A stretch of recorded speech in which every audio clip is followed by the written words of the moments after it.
Hi, ಎಲ್ಲ ಹೇಗಿದ್ದೀರಾ?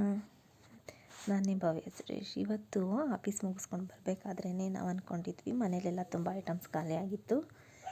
So ಡಿಮಾರ್ಟ್ಗೆ ಹೋಗ್ಬಿಟ್ಟು ತೊಗೊಂಡೋಗೋಣ ಅಂತ. ಡಿಮಾರ್ಟ್ಗೆ ಹೋಗೋಣ ಅಂತ ಅಂದ್ಕೊಂಡ್ರೇ ನನಗೆ ಒಂದು ಹೆದರಿಕೆ ಸ್ಟಾರ್ಟ್ ಆಗಿಬಿಡುತ್ತೆ. ಯಾಕೆ ಅಂದರೆ ಎವ್ರಿ ಮಂತ್ ನಾವು ಯೂಶ್ವಲಿ ಡಿಮಾರ್ಟ್ಗೆ ಹೋಗ್ಬಿಡ್ತೀವಿ ಬರಬೇಕಾದ್ರೇ. ಸೊ ನಾವು ಅಲ್ಲಿಗೆ ಹೋಗೋದು ಏನೋ ತೊಗೊಳಕ್ಕೆ ಅಂತ, ತೊಗೊಂಡ್ಮೇಲೆ ಗೊತ್ತಾಗುತ್ತೆ ಎಷ್ಟೊಂದು ಐಟಮ್ಸ್ನ ಪರ್ಚೇಸ್ ಮಾಡಿಬಿಟ್ಟಿರ್ತೀವಿ ಅಂತ. ಸೊ ಯಾವಾಗಲೂ ಹಿಂಗೆ ಆಗ್ತಿರುತ್ತೆ.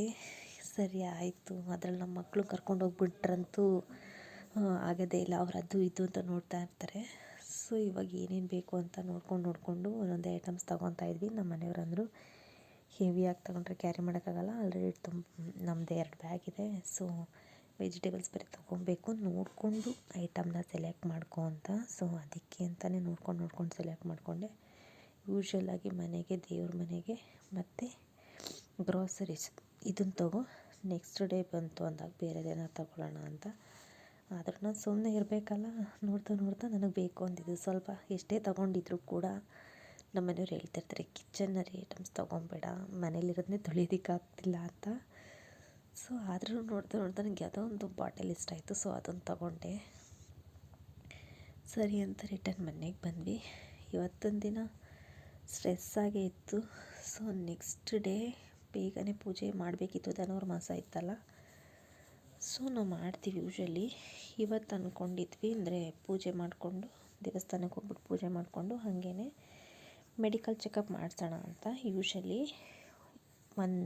ಇಯರ್ಲಿ ಒನ್ಸ್ ಅಂತೂ ಮೆಡಿಕಲ್ ಅಂದರೆ ಹೆಲ್ತ್ ಚೆಕಪ್ ಮಾಡಿಸ್ಬೇಕು. ಎಲ್ಲರೂ ಅಷ್ಟೇ. ಒಂದು ಸರ್ಟನ್ ಏಜ್ ಆದಮೇಲೆ ನಮಗೇನು ಡಿಸೀಸ್ ಇದ್ರೆ ಅಂತ ಹಾಸ್ಪಿಟಲ್ಗೆ ಹೋಗೋದಲ್ಲ, ನಾವು ಚೆನ್ನಾಗಿದ್ದಾಗಲೇ ಚೆಕಪ್ ಮಾಡಿಸ್ಕೊಂಡ್ರೆ ಒಳ್ಳೆಯದು. ಲೈಕ್ ಹೇಗಿದೆ ನಾರ್ಮಲ್ ಟೆಸ್ಟ್ ಇರುತ್ತಲ್ಲ, ಈವನ್ ಬ್ಲಡ್ ಅಲ್ಲಿ ಸ್ಯಾಂಪಲ್ ತೊಗೊಂಡವ್ರು ಹೇಳ್ತಾರೆ ಏನೇನು ಹೆಂಗಿದೆ, ನಾರ್ಮಲ್ಲ, ಹೆಲ್ದಿನೇ, ಏನಾದ್ರು ಬೇಕಿತ್ತ ನಮಗೆ ಏನೋ ಥರ. ಸೊ ಈಗಿನ ಬ್ಯುಸಿ ಶೆಡ್ಯೂಲಲ್ಲಿ ನಮ್ಗೆ ಟೈಮೇ ಆಗ್ತಿರ್ಲಿಲ್ಲ. ಸೊ ಆಮೇಲೆ ಹೋಗಿಬಿಟ್ಟು ಅಲ್ಲೇ ಹಾಸ್ಪಿಟಲ್ಗೆ ಎಲ್ಲ ಥರ ಚೆಕ್ ಮಾಡ್ಸೋಣ ಅಂತ ಮಾಡಿಸಿದ್ವಿ. ಸೊ ಅಲ್ಲಿಗೆ ಹೋದರೆ ಅಲ್ಲಿ ಒಂದು ಟೆಸ್ಟಲ್ಲ, ಅವ್ರ ಸಜೆಷನ್ಸ್ ಕೇಳಿದ್ರೆ ಇದನ್ನು ಮಾಡಿಸ್ಕೊಂಡ್ರೆ ಒಳ್ಳೆಯದು, ಇದು ನೋಡಿಕೊಂಡ್ರೆ ಒಳ್ಳೆಯದು ಹೇಳ್ತಾನೇ ಇದ್ದರು. ಸೊ ಆಯಿತು ಅಂದ್ಬಿಟ್ಟು ಏನೇನು ಹೇಳ್ತಾರೆ ನೋಡೇ ಬಿಡೋಣ ಈ ಸಲ, ಎಲ್ಲ ಥರ ಟೆಸ್ಟ್ ಮಾಡಿಸೋಣ. ಯಾಕೆ ಅಂತ ಅಂದರೆ ಇದು ಒಂದು ಟೈಮ್ ಅಂತ ಅಲ್ಲ, ನಾನು ನೋಡ್ದಂಗೆ ಆಲ್ಮೋಸ್ಟು ಎಲ್ಲರಿಗೂ ಒಂಥರ ಯೂಸ್ಫುಲ್ ಟೆಸ್ಟ್ ಅಂತಲೇ ಹೇಳ್ಬೋದು. ಇದೆಲ್ಲ ಒಂದು ಬಿ ಪಿ ಆಗಲಿ, ಒಂದು ಶುಗರ್ ಟೆಸ್ಟ್ ಆಗಲಿ, ಇನ್ನೂ ಆ್ಯಕ್ಚುಲಿ ರಿಪೋರ್ಟ್ಸ್ ಎಲ್ಲ ಚೆನ್ನಾಗೇ ಇತ್ತು, ಏನೂ ಇಲ್ಲ. ಬಟ್ ಒನ್ ಟೈಮ್ ಮಾಡಿಸ್ಕೊಂಡ್ರೆ ತಪ್ಪಿಲ್ಲ ಅಂತಲೇ ಹೇಳ್ಬೋದು. ಯಾಕೆ ಅಂದರೆ ನಮ್ಗೆ ಯಾವುದೇ ಡಿಸೀಸ್ ಬಂದಮೇಲೆ ಏನೋ ಸಫರ್ ಮಾಡೋದಕ್ಕಿಂತ ಒಂದು ಸರ್ಟನ್ ಏಜ್ ಅಂತ ಇರುತ್ತೆ. ಆ ಏಜಲ್ಲಿ ಅವರು ಬಿಫೋರ್ ಫುಡ್ ಒಂದು ಮಾಡಿದರು. ಸೊ ಆಫ್ಟರ್ ಫುಡ್ಡು ಕೂಡ ಒಂದು ಬ್ಲಡ್ ಟೆಸ್ಟ್ ಹೇಳಿದರು. ಸೊ ಅದಕ್ಕೆ ಅಲ್ಲಿದೆ ಪಾರ್ಸಲ್ ತೊಗೊಂಬಿಟ್ಟು ಅಲ್ಲೇ ಊಟ ಮಾಡಿದ್ವಿ ಅಂತ ಹೇಳ್ಬೋದು. ನಮ್ಮ ಮನೆಯವ್ರ ಫ್ರೆಂಡ್ ಬಂದಿದ್ದರು, ಅದ್ರಲ್ಲಿ ತೋರಿಸ್ತಾಯಿದ್ರು. ಸೊ ಅದರಲ್ಲಿ ಕೆಲವೊಂದು ಸಿಟಿ ಸ್ಕ್ಯಾನಿಂಗ್ ಮಾಡಿ ನೋಡೋಣ ಅಂತ ನೋಡಿದ್ರು. ನಾನು ಫಸ್ಟ್ ಟೈಮ್ ಇದು ನೋಡಿದ್ದು. ಅದು ನಮ್ಮ ಮನೆಯವ್ರು ಹೋದಾಗ ಹೇಳ್ತಾಯಿದ್ರು, ತುಂಬ ಭಯ ಥರ ಅನಿಸುತ್ತೆ, ಸಿಕ್ಕಾಪಟ್ಟೆ ಭಯ ಥರ ಫೀಲ್ ಆಗುತ್ತೆ ಅದಕ್ಕೆ ಹೋಗಬೇಕು ಅಂದಾಗ. ನನಗೂ ಗೊತ್ತಿಲ್ಲ, ಇದೆ ನಾನು ನೋಡ್ತಿದ್ದಿದ್ದು ಫಸ್ಟ್ ಟೈಮ್ ಇದೆಲ್ಲ. ಸೊ ಓಕೆ ಆಯಿತು. ಎಲ್ಲ ಟೆಸ್ಟ್ ರಿಸಲ್ಟು ಕೂಡ ತುಂಬ ಚೆನ್ನಾಗೇ ಇತ್ತು. ಮೀನ್ಸ್ ಚೆನ್ನಾಗೇ ಇದ್ವಲ್ಲ, ಜಸ್ಟ್ ಅಂದರೆ ನಾರ್ಮಲ್ ಚೆಕಪ್ಗೆ ಅಂತ ಹೋಗಿತ್ತು, ಬೇರೆ ಹೆಲ್ತ್ ಇಶ್ಯೂಸಿಂದ ಏನಂತಲ್ಲ. ಎಲ್ಲ ರಿಪೋರ್ಟ್ಸ್ ಕೂಡ ಚೆನ್ನಾಗಿ ಬಂದಿತ್ತು, ಯಾವುದೇ ರೀತಿ ವೇರಿಯೇಷನ್ಸ್ ಇಲ್ಲ ಡಾಕ್ಟರ್ ಅಂದರು. ಸೊ ಏನಿಲ್ಲ, ಎಲ್ಲ ಚೆನ್ನಾಗಿದೆ, ನಾವು ತೊಗೊಳ್ಳೋ ಫುಡ್ಡಿಂದ, ನಾವು ವರ್ಕ್ ಮಾಡೋ ಇದರಿಂದ ಅಂತ. ಇವಾಗ ಅಂದ್ಕೊಂಡು ಮನೆಗೆ ರಿಟರ್ನ್ ಬಂದ್ವಿ. ಬಂದಮೇಲೆ ನೆಕ್ಸ್ಟ್ ಡೇ ಇದು ನಮ್ಮದು ಲೇಔಟ್ಗೆ ಮೇಯ್ನ್ ಒಂದು ಸರ್ಕಲ್ ಇದೆಯಲ್ಲ, ಅಲ್ಲೇ ನಮ್ಮ ಲೇಔಟ್ ಎಂಟ್ರೆನ್ಸ್ಗೆ. ಸೊ ಅಲ್ಲಿ ಅಪ್ಪು ವೃತ್ತ ಅಂತ ಮಾಡಿದರು. ತುಂಬ ಚೆನ್ನಾಗಿತ್ತು ಮತ್ತು ಖುಷಿ ಕೂಡ ಆಯಿತು ಈ ವಿಷಯ ಕೇಳಿ. ಯಾಕೆ ಅಂತ ಅಂದರೆ ಡಾಕ್ಟರ್ ಪುನೀತ್ ರಾಜ್ಕುಮಾರ್ ಸರ್ಕಲ್ ಅನ್ನೋದಕ್ಕೆ ಎಷ್ಟು ಖುಷಿ ಆಗುತ್ತೆ ನೆನೆಸ್ಕೊಂಡ್ರೆ. ಅವ್ರು ಇದ್ದಿದ್ರೆ ಇನ್ನೂ ಚೆನ್ನಾಗಿರುತ್ತೆ ಅಂತ ಹೇಳ್ಬೋದು. ಆದರೂ ಕೂಡ ನಮ್ಮ ಲೇಔಟಲ್ಲಿ ಅದನ್ನ ಹೆಸ್ರು ಹೇಳಿದ್ರೆ ಎಲ್ಲಿಗೆ ಹೋಗ್ತಿದ್ದೀರಾ, ಎಲ್ಲಿ ಅದು ನಿಯರ್ ಅಂದರೆ ಈಗ ಅಪ್ಪು ಸರ್ ನೇಮ್ ಹೇಳ್ಬೋದು. ಅದೊಂದು ಖುಷಿ ವಿಚಾರ. ಎಲ್ಲ ಸೇರ್ಕೊಂಡೋಗಿ ಅಲ್ಲಿ ಹಾಕ್ಬಿಟ್ಟು ಸೆಲೆಬ್ರೇಟ್ ಮಾಡ್ಕೊಂಡು ಬಂದರು. ಎಷ್ಟು ಆ ವ್ಯಕ್ತಿ ನನಗಿದು ನೋಡ್ಬೇಕಾದ್ರೆ ಅನ್ನಿಸ್ತಾ ಇತ್ತು, ಯಾವುದೇ ವ್ಯಕ್ತಿ ನಮ್ಮ ಜೊತೆ ಇದ್ದಾಗ ಅವ್ರ ಬೆಲೆ ಅಷ್ಟು ಸುಲಭಕ್ಕೆ ಗೊತ್ತಾಗಲ್ಲ. ಇಲ್ಲದೆ ಇದ್ದಾಗಲೇ ನಾವೆಂಥ ಮುದ್ದು ಮೀನ್ಸ್ ಡೈಮಂಡನ್ನ ಕಳ್ಕೊಂಡ್ವಿ ಅಂತ ಗೊತ್ತಾಗುತ್ತೆ. ಸೊ ಅಂಥ ಮಾಣಿಕ್ಯ ಅಂತ ಹೇಳ್ಬೋದು ಅಪ್ಪು ಸರ್. ಸೊ ಅವ್ರು ಎಷ್ಟೊಂದು ಜನಕ್ಕೆ ಇನ್ಸ್ಪಿರೇಷನ್ನು, ನಮಗೂ ಕೂಡ. ಇವತ್ತೊಂದು ಸ್ಪೆಷಲ್ ಸಾಂಬಾರು ಅಂದರೆ ನಮ್ಮ ಅತ್ತೆನೇ ರೆಡಿ ಮಾಡಿದ್ರು. ಇದು ಅವ್ರ ಊರಿಂದ ಈ ಸಲ ಬಂದ್ರಲ್ಲ, ಆವಾಗ ಹಲಸಿನಕಾಯಿ ಬರುತ್ತಲ್ಲ, ಜಾಕ್ ಫ್ರೂಟ್ದು ಆ ಕಾಯಿ ಊರ ಕಡೆ ಸೈಡಲ್ಲೆಲ್ಲ ಆಲ್ಮೋಸ್ಟ್ ಗೊತ್ತಿರುತ್ತೆ, ಇಲ್ಲೂ ಯೂಸ್ ಮಾಡ್ತಾರೆ, ಎಷ್ಟೊಂದು ಡಿಶಸ್ ಮಾಡ್ತಾರೆ. ಸೊ ಆ ಸಾಂಬಾರು ಮಾಡಿದ್ರು ಸೇಮ್ ಟು ಸೇಮ್ ಒಂದು ಸ್ವಲ್ಪ ಮಟನ್ ಸಾಂಬಾರು ಟೇಸ್ಟೇ. ಇದು ತುಂಬ ಚೆನ್ನಾಗಿತ್ತು ಅಂತಲೇ ಹೇಳ್ಬೋದು. ಮಧ್ಯಾಹ್ನನೇ ರೆಡಿ ಮಾಡಿಬಿಟ್ಟಿದ್ರು. ಸೊ ಬಂದಮೇಲೆ ಊಟ ಮಾಡೋದಕ್ಕೆ ಸ್ಟಾರ್ಟ್ ಮಾಡ್ಕೊಂಡ್ವಿ.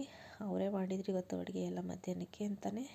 ಸೊ ಸಾಂಬಾರು ತುಂಬ ಚೆನ್ನಾಗಿತ್ತು. ಮಕ್ಕಳಿಗೆಲ್ಲ ಏನು ಮಾಡ್ತೀವಿ ಅಂದರೆ ನಮ್ಮ ಮಕ್ಕಳು ತುಂಬ ನಿಧಾನ ತಿನ್ನೋದು, ಅದೆಲ್ಲ ತುಂಬ ಸಲ ಹೇಳಿದ್ದೀನಿ. ಸೊ ಅದರಲ್ಲಿ ಇವನು ತಿನ್ನಿಸ್ಕೊಂಡು ಅವ್ರ ಜೊತೆನೇ ಇದು ಮಾಡ್ಕೊಂಡು ಕೂತಿದ್ರು. ನೋಡ್ತಿದ್ದಂಗೆ ಸಂಜೆ ಆಯಿತು. ಅಷ್ಟರಲ್ಲಿ ನಮ್ಮ ಮನೆಯವ್ರ ಅಕ್ಕ ಭಾವ ಬಂದರು. ಅವ್ರು ಬರೋದೇ ಅಪರೂಪ. ಸೊ ನಾನೇನು ಮಾಡಿದೆ, ಅವ್ರು ಬೇಡ ಈ ಸೈಡ್ ಬಂದ್ವಿ ಅಂತ ಬಂದರು. ಸೊ ಬಜ್ಜಿ ಮಾಡೋಣ ಅಂದ್ಬಿಟ್ಟು ಮೆಣಸಿನ್ಕಾಯಿ ಇತ್ತು, ಮೆಣಸಿನ್ಕಾಯಿ ಬಜ್ಜಿ ಪ್ಲಸ್ ಆನಿಯನ್ 2 ಮಾಡಿಬಿಡೋಣ ಅಂತ ಅಂದ್ಬಿಟ್ಟು ಮಾಡೋದಕ್ಕೆ ಸ್ಟಾರ್ಟ್ ಮಾಡಿದೆ. ಕೆಲವೊಂದು ಸಲ ಹೆಂಗೆ ಅಂದರೆ ಕೆಲವೊಂದು ದಿನಗಳು ಹಿಂಗೆ ಅನ್ಎಕ್ಸ್ಪೆಕ್ಟೆಡಾಗಿ ಸ್ಟಾರ್ಟ್ ಆಗುತ್ತೆ, ಒಂಥರ ಖುಷಿಯಿಂದನೇ ಎಂಡ್ ಆಗುತ್ತೆ ಅಂತಲೇ ಅನ್ಬೋದು. ಯಾವುದೇ ಥರ ಸಂಬಂಧದಲ್ಲಿರಲಿ ನಮ್ಮ ಖುಷಿನಲ್ಲೂ ಇರಬೇಕು, ಕೊನೆಗೆ ನಮ್ಮ ದುಃಖದಲ್ಲೂ ಇರಬೇಕು. ಆ ರೀತಿ ಇದ್ದರೆ ಚೆನ್ನಾಗಿರುತ್ತೆ. ಆಮೇಲೆ ಕೆಲವೊಂದು ಸಲ ಏನಾಗುತ್ತೆ, ನಮ್ಮ ಟೈಮ್ಗೆ ಅವ್ರ ಟೈಮ್ ಕೊಡೋಕ್ಕಾಗಲ್ವೋ ಏನೋ, ಬಟ್ ಯಾರು ಎಲ್ಲೇ ಇರಲಿ ಚೆನ್ನಾಗಿರಲಿ. ಯಾಕೆಂದರೆ ಅವ್ರಿಗೆ ಆದಂಥ ಕೆಲಸಗಳು ಮತ್ತು ಅವ್ರದ್ದೇ ಆದಂಥ ಒಂದು ಜೀವನ ಇದ್ದೇ ಇರುತ್ತಲ್ವ. ಎಲ್ಲಾದರೂ ಇರಲಿ, ಒಟ್ನಲ್ಲಿ ಚೆನ್ನಾಗಿರಲಿ. ಬೇರೆಯವ್ರಿಗೆ ಕೆಟ್ಟದ್ದು ಬಯಸೋದಕ್ಕಿಂತ ಒಳ್ಳೆಯದನ್ನು ಬಯಸಿದ್ರೆ ಒಳ್ಳೆಯದು. ಯಾಕೆಂದರೆ ನೆಗೆಟಿವಿಟಿ ಮನಸ್ಸಲ್ಲಿ ಇರಬಾರ್ದು. ಅವ್ರವ್ರ ಕೆಲಸ ಹೆಂಗಿರುತ್ತೋ, ಅವ್ರವ್ರ ಟೈಮ್ ಹೇಗಿರುತ್ತೋ ಅಲ್ವಾ. ಸೊ ಇರೋಷ್ಟು ದಿನ ಚೆನ್ನಾಗಿರೋಣ, ನಗ್ನಾಗ್ತಾ ಇರೋಣ. ಈ ಖುಷಿ ನಮಗೆ ಸಿಕ್ಕಿರೋಂಥ ಖುಷಿ ಕ್ಷಣಗಳನ್ನ ಅನುಭವಿಸೋಣ ಅಷ್ಟೇ. ಯಾಕೆ ಅಂತ ಅಂದರೆ ನೆಕ್ಸ್ಟು ಏನಾಗುತ್ತೆ ಅಂತ ಯಾರಿಗೆ ಗೊತ್ತು ಅಲ್ವಾ. ಈ ಜೀವನನೇ ಒಂಥರ ವಿಸ್ಮಯ.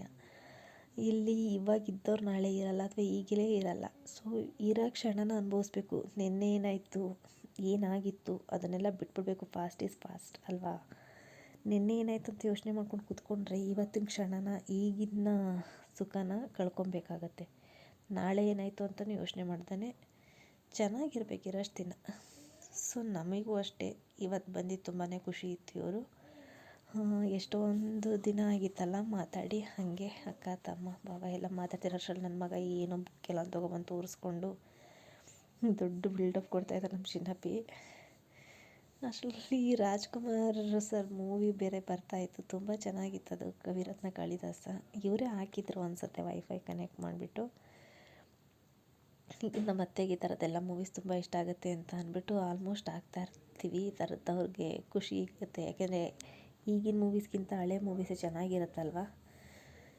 ಅಷ್ಟರಲ್ಲಿ ನಮ್ಮ ಮಕ್ಕಳ ಜೊತೆ ಇವರು ಏನೇನು ಮಾಡಿದ್ಯಾ, ಏನೇನು ಓದಿದ್ಯಾ ಸರ್, ಅರ್ಜಿ ಕಳಿಸು ಅಂತ ಕೇಳ್ತಾಯಿದ್ರು. ಇವತ್ತೆಲ್ಲ ಏನೇನಾಯಿತು ಅಂತ ಅಂದರೆ ಹೋಗಿದ್ವಿ ಆರಾಮಾಗಿ. ಎಲ್ಲ ಥರ ದೇವಸ್ಥಾನ, ಒಂದು ಹಾಸ್ಪಿಟಲ್ಲು, ನಮ್ಮ ಲೇಔಟ್ದು ಎಲ್ಲ ಸೇರ್ಕೊಂಡು ಖುಷಿಯಾಗಿತ್ತು ಅಂತಲೇ ಹೇಳ್ಬೋದಪ್ಪ ಇವತ್ತು ಎಲ್ಲ ದಿನಕ್ಕಿಂತನೂ. ಏಕೆಂದರೆ ಆಫೀಸ್ಗೆಲ್ಲ ಏನು ಹೋಗಿರಲಿಲ್ಲ. ಆಮೇಲೆ ನಮಗೆ ಯಾವಾಗ ಕೆಲವೊಂದು ಸಲ ಖುಷಿ ಇರುತ್ತೋ ಬೇರೆದಕ್ಕಿಂತ ಇರೋದ್ರಲ್ಲಿ ಖುಷಿ ಪಡಬೇಕು. ನಮ್ಮ ಹತ್ರ ಏನಿರಲ್ವೋ ಅದನ್ನ ನೆನೆಸ್ಕೊಂಡು ದುಃಖ ಪಡೋದಕ್ಕಿಂತ ನಮ್ಮ ಹತ್ರ ಏನಿದೆಯೋ ಅದ್ರಲ್ಲಿ ಖುಷಿ ಪಟ್ಕೊಂಡ್ರೆ ಒಳ್ಳೆಯದು. ಜೀವನನೇ ಚಿಕ್ಕದಲ್ವ. ಈ ಕ್ಷಣಗಳನ್ನ ನಾವು ನೋಡ್ತಾ ಅನುಭವಿಸ್ಬೇಕು. ಆಮೇಲೆ ಕೆಲವೊಂದು ಸಲ ಅನ್ಕೊಬೋದು ಅಲ್ವಾ, ನಮ್ಮ ವ್ಯಾಲ್ಯೂಸು ಏನಿರುತ್ತೆ ಅದನ್ನು ಉಳಿಸ್ಕೊಳ್ಳೋದಕ್ಕೆ ಪ್ರಯತ್ನ ಪಡಬೇಕು. ನಾವೆಷ್ಟು ನಮ್ಮನ್ನು ನಾವು ಬ್ಯುಸಿಯಾಗಿ ಇಟ್ಕೊತೀವೋ, ಮಾತುಗಳನ್ನ ಕಮ್ಮಿ ಮಾಡ್ಕೊತೀವೋ, ನಾವು ಬ್ಯುಸಿ ಆದಷ್ಟು ಬೇರೆ ಥರ ನೆಗೆಟಿವ್ಸ್ ಆಗಲಿ ಏನೂ ಬರಲ್ಲ ಅಂತಲೇ ಹೇಳ್ಬೋದು.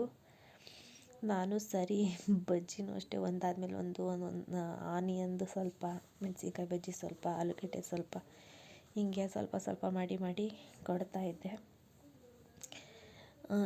ನನಗೂ ಬೇಜಾರಾಯ್ತು. ಇವತ್ತು ಏನಾದರೂ ಬೇರೆ ಸ್ಪೆಷಲ್ ಮಾಡೋಣ ಅಷ್ಟರಲ್ಲಿ ಸಡನ್ನಾಗಿ ಬಂದಿದ್ದು, ಗೊತ್ತಿರಲಿಲ್ಲ. ಸೊ ಕೊನೆಗೆ ಮುದ್ದೆ ಮಾಡಿಬಿಟ್ಟು ಅಡುಗೆ ಮಾಡಿಕೊಟ್ಟೆ ಅಂತ ಹೇಳ್ಬೋದು ಅವ್ರಿಗೆ.